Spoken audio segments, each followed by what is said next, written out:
Hi everyone, so that's day 2 of training over, and I'm focusing this evening on put your dream to the test. John Maxwell talks in this book about the clarity question, do I clearly see my dream? You must see it to seize it. And so when we have dreams, we don't necessarily know how that dream is going to unfold, how it's going to come about. And I think the notion of adapting to cultures is very important. So one of the things that I do, I keep my vision in mind of focusing on helping Africa, because I know how hard it was for us growing up in Africa. I know how hard it was for me. I know how hard it was to experience the racism, to experience not being able to go to a restaurant or to sit down at the same table with my white friends in their homes, or to go out to a movie on the same day, or to go to the drive-in or the theater or wherever it was. We had our own days. The way we grew up is that we were taught these days are for us, those days are for other people. And that's just how we lived. That's the way it was. We never thought about it as something that could hurt us in the long run.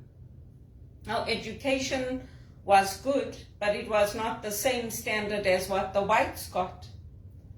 So I guess that vision of mine, whether I'm doing it through volunteering or pushing back in the workplace or trying to get into a non-profit, that's my vision. I would like to work for a non-profit, preferably a Christian non-profit, founded on Christian values. But if I don't get that, I have to be open to where that route could open up for me. And I don't want to go into fundraising. I hate dealing with people's money. I dealt with money in the church when I was the treasurer, when I lived at Trinity House in South Africa. And I want to go into communications, or I want to go in working as an executive assistant. I want to do something that really makes an impact. And I'm not one, I didn't enjoy going out with my grandparents or my grandfather when we went to give the blankets and the food, but I went with him because I didn't want him to go on his own, and no one else was going to go with him. So he didn't make me get out of the car. I sat in the car. But until you've actually looked into the eyes of somebody who's living in a shack, literally 4 pieces of zinc, iron, aluminium, you don't know what that feels like. And the school used to take us out as well. In junior school, they used to take us out. In high school, Kwekwe High School, Russell School, Finchley, we were not sheltered from the poverty in Zimbabwe. We went 7 days without electricity, sometimes up to 2 weeks. Could you live with that in Canada? I don't think you could. We went through days where we didn't have water to flush the toilets. We used to take a bucket, fill it with water, and 3 of us used to share that to wash ourselves down. We had rations on the water. So forgive me for being angry now in adulthood to see how we were treated, because no one has the right to judge me. It was very, very hard. I watched my parents and my grandparents sacrifice, and I haven't had it easy. Much as my uncles or everybody else thinks I've had it easy, I have not had it easy. Even now, I'm waiting for my pay to come in on the 7th, because I don't have any money. I've maxed out my overdraft. I'm waiting to get paid. And then that money will go in, and there'll be interest charges, there'll be overdraft charges, there'll be fees, there'll be interest on interest. And I don't have a choice, because I don't have any other source of income. It's not like I haven't tried to get a second job or to get extra hours or to get better paid work. I have tried, So that vision is still going to be there.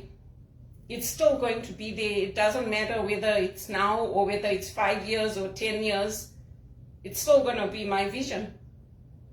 Through the One campaign, we also help India, we help other countries, but Africa was my home. I grew up in Africa, and it was home for my mother, who was born in Bombay, and my dad and my grandparents. People had the opportunity to leave, including my mother, and they refused. I used to tell my mom, go to Canada, go and stay with Anita and Stuart, my sister and brother-in-law.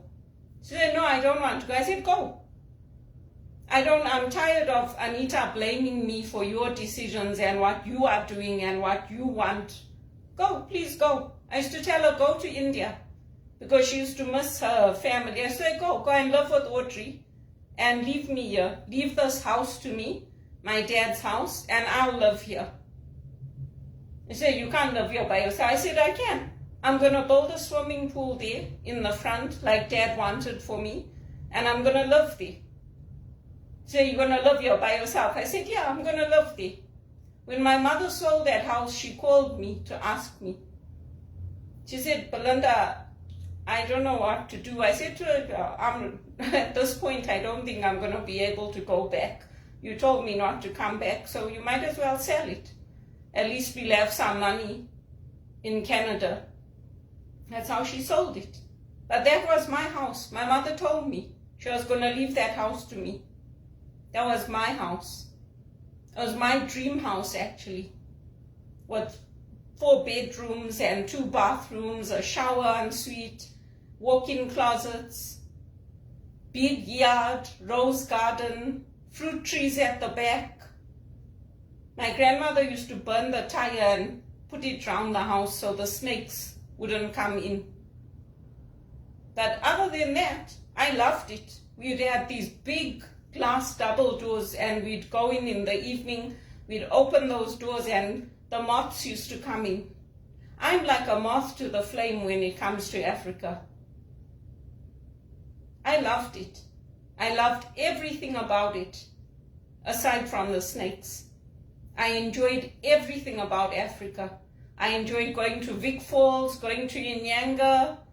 I enjoyed it when the ministers came to the shop. I enjoyed everything about it. I enjoyed riding my bicycle without a helmet. I enjoyed going to Queen's Club, our Indian club, playing tennis, watching the cricket. When Heath Street used to come, I used to go to watching. I loved Zimbabwe. I loved it with all my heart, everything.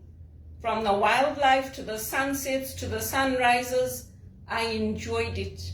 I enjoyed our African music, Miriam Makeba, Ipi Ntombi. I loved it. Everything about it I loved. The joyful people. People here have everything but they're miserable. People, they have nothing but they'll put a smile on their face. I loved it. It was nice.